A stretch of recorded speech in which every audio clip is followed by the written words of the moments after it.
ಕರ್ಣ ಧಾರಾವಾಹಿಯಲ್ಲಿ ಸಂಜಯ್ ಮಾಡಿದ ಕೆಲಸದಿಂದ ಕರ್ಣ ಹಾಗೂ ನಿತ್ಯ ಮದುವೆ ಆಗಲೇಬೇಕಾದ ಪರಿಸ್ಥಿತಿ ಬಂದಿದೆ. ಹೀಗಿರುವಾಗ ತೇಜಸ್ ಆಗಮನವಾಗಿದೆ. ಹೌದು, ನಿಧಿ ಕಣ್ಣಿಗೆ ತೇಜಸ್ ಕಾಣಿಸಿದ್ದಾನೆ.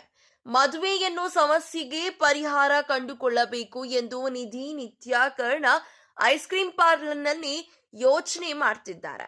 ಹೇಗೆ ಸಂಜಯ್ ಪ್ಲಾನ್ ಹಾಳು ಮಾಡೋದು ಎಂದು ಮತ್ತೊಂದು ಪ್ಲಾನ್ ಮಾಡಿದ್ದಾರೆ. ಇದರಿಂದ ಕರ್ಣನ ಮೇಲೆ ಇನ್ನೊಂದಿಷ್ಟು ಆರೋಪ ಬರುವುದು. ಪ್ರೀತಿಸಿ ಮದುವೆ ಆಗ್ಬೇಕಿದ್ದ ತೇಜಸ್ ಓಡಿ ಹೋದನು. ನಿತ್ಯ ಹಾಗೂ ಕರ್ಣ ಸುಳ್ಳಿನ ಮದುವೆ ಆಗಿದ್ದರು.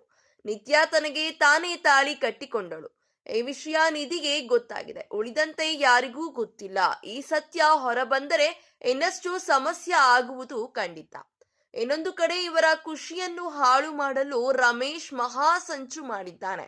ತೇಜಸ್ಸನ್ನು ಮದುವೆ ಮನೆಯಿಂದ ಕಿಡ್ನಾಪ್ ಮಾಡಿಸಿದ್ದ ರಮೇಶ್ ಅವನ ಬಳಿ ಸುಳ್ಳು ವಿಷಯಗಳನ್ನು ಹೇಳಿಸಿದ್ದನು. ತನ್ನನ್ನು ಕಿಡ್ನಾಪ್ ಮಾಡಿರುವುದು ಕರ್ಣ ಎಂದು ತೇಜಸ್ ನಂಬುವಂತೆ ಮಾಡಿದ್ದೆ ರಮೇಶ್. ಈಗ ತೇಜಸ್ ಎಂಟ್ರಿ ಆದರೆ ಹೇಗಿರುತ್ತದೆ? ಸದ್ಯ ವಾಹಿನಿಯು ಪ್ರಸಾರ ಮಾಡಿರುವ ಪ್ರೋಮೋದಲ್ಲಿ ತೇಜಸ್ ಎಂಟ್ರಿ ಆಗಿದೆ.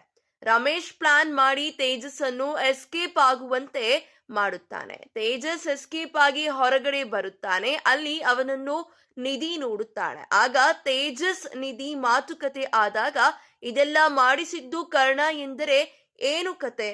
ಕರ್ಣ ಹಾಗೂ ನಿತ್ಯ ಮದುವೆ ಆಗಿದ್ದಾರೆ ಎಂದು ತೇಜಸ್ಗೆ ಗೊತ್ತಾಗಬಹುದು.